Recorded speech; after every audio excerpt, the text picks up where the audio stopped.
Créer un cadre propice à la qualité de vie au travail est essentiel pour le CIG en tant qu'employeur, constate Françoise Kern, vice-présidente du CIG. La récente crise sanitaire est venue rappeler l'importance du rôle des agents publics en général pour assurer la continuité des activités et du service public. Le CIG et ses agents ont également apporté leur soutien aux affiliés. Au-delà de ce contexte particulier, le projet Proximité 2 est l'occasion de réaffirmer l'attention portée à la politique RH du centre envers ses propres agents. Créer un environnement favorable à la qualité de vie au travail, en concertation avec les représentants du personnel, c'est aussi favoriser la motivation, toujours au service des collectivités. Renforcer l'attractivité du CIG employeur est aussi très important pour offrir une grande qualité de service aux affiliés, comme le constate Catherine Després, vice-présidente du CIG. Comme tous les employeurs publics du territoire, aujourd'hui, la question de l'attractivité est un enjeu pour le centre qui souhaite fiabiliser les collaborateurs et recruter de nouveaux talents au service des collectivités et des établissements affiliés. Pour ce faire, le CIG s'attelle à créer des conditions favorables aux perspectives d'évolution professionnelle, à l'accès à des fonctions à responsabilité, aux conditions de travail optimales ou à une politique de formation interne ambitieuse. L'attractivité de l'établissement va également être renforcée grâce à une réflexion sur la marque employeur à laquelle pourront participer les agents.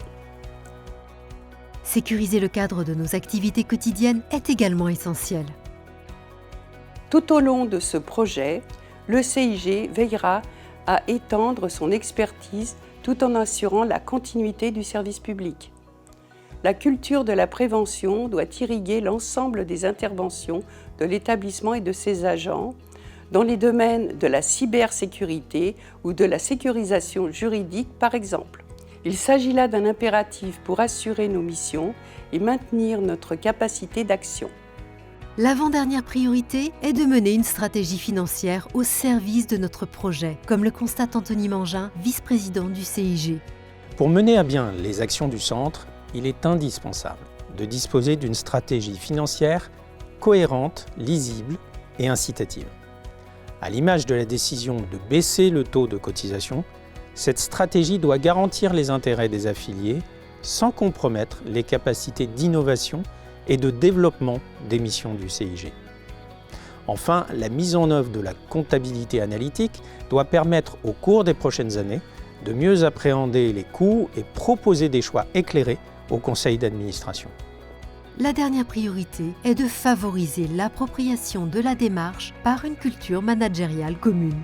La démarche de ce projet d'établissement a pour objectif de donner du sens à l'activité de chacun. Jusqu'en 2026, elle sera ponctuée de réalisations concrètes qui témoigneront des capacités d'évolution et d'adaptation du centre de gestion.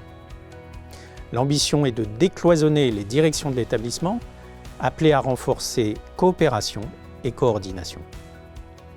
Cette démarche reposera également sur un soutien managérial fort et sera accompagnée par un plan de formation permettant d'harmoniser les pratiques et de mettre en œuvre les orientations retenues.